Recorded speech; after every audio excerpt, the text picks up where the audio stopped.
Assalamualaikum warahmatullahi wabarakatuh. Baik, di sini saya akan memenuhi tugas UTS pengantar studi pemikiran Islam, dosen pengumpu Rahmat Trihadi MAG. Perkenalkan, nama saya Jen Ulfa, NIM 22160404 di kelas Akuntansi Syariah Universitas Islam Negeri Imam Bonjol Padang.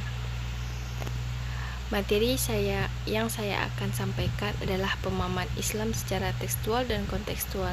Ada 3 pembagian materi ini: ciri-ciri pemahaman Islam, contoh pemahaman Islam, kelebihan dan kekurangan pemahaman Islam secara kontekstual dan tekstual. Materi pertama, ciri-ciri pemahaman Islam secara tekstual dan kontekstual. A. Pengertian tekstual. Dalam kajian Al-Quran muncul pendekatan tekstual, yaitu praktek tafsir yang lebih berorientasi pada teks. Biasanya penggunaan pendekatan ini cenderung apa adanya karena makna-makna yang ditarik tidak boleh keluar terlalu jauh dari pengertian teksnya. Di luar teks tidak ada makna yang bisa dipertanggungjawabkan dan diyakini kebenarannya. Kebanyakan tafsir menggunakan pendekatan tekstual.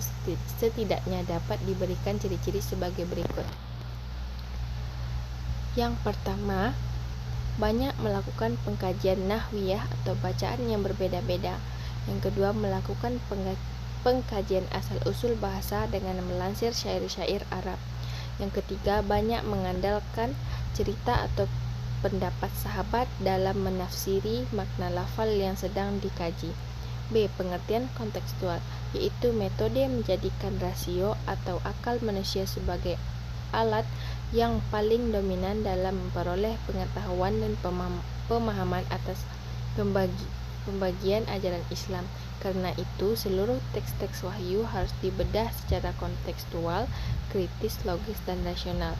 Adapun ciri-ciri metode kontekstual yaitu: yang pertama, memahami Al-Quran dalam konteksnya serta memproyeksikan kepada situasi masa kini.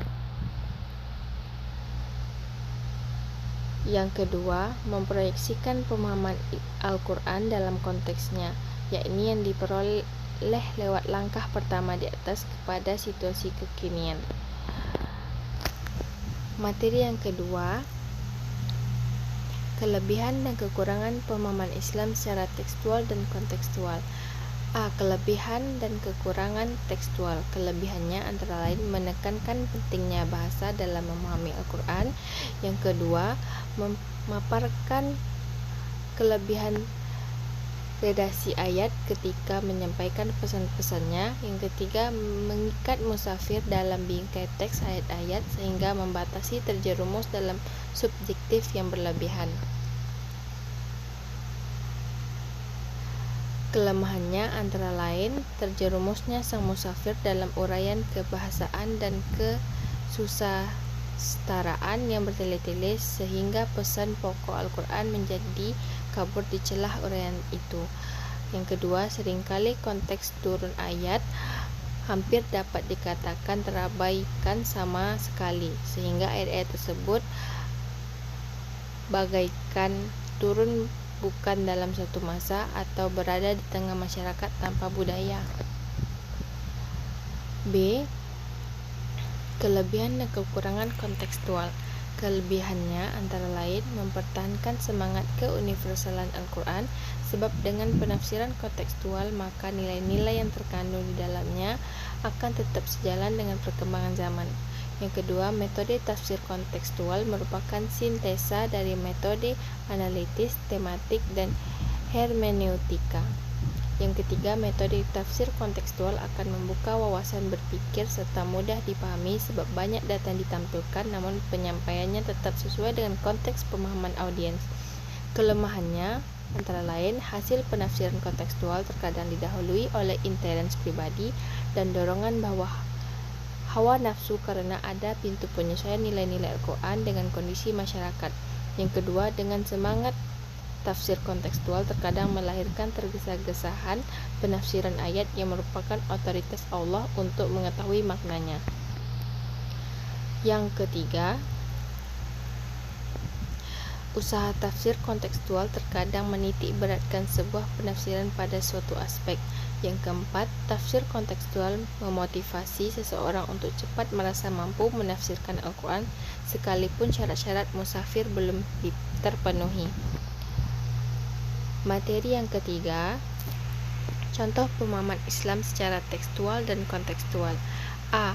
Contoh tekstual. Sebagai contoh, salah satu kitab tafsir yang menggunakan pendekatan tekstual yang berangkat dari refleksi ke praksis adalah tafsir Al-Quran Misbah. Tafsir ini ditulis oleh Quraish Shihab sekitar bulan Juni 1999 di Kairo. Kitab tafsir ini belum mewakili berbagai problem yang dihadapi umat Islam Indonesia, sebab pada akhir tahun 90-an Indonesia mengalami perubahan politik dan dinamika pemahaman agama. B. Contoh kontekstual. Contoh tafsir yang menggunakan pendekatan kontekstual selanjutnya adalah buku tafsir karya Syu'bah Asa yang berjudul Dalam Cahaya Al-Quran. Tafsir ayat-ayat sosial politik. Karakteristik buku tafsir tersebut yaitu pada setiap ayat dikemukakan dan digerakkan dalam ranah peristiwa, waktu, dan tempat di mana ia berada sebagai bentuk respon terhadap peristiwa yang terjadi. Baiklah, sekian materi yang saya sampaikan.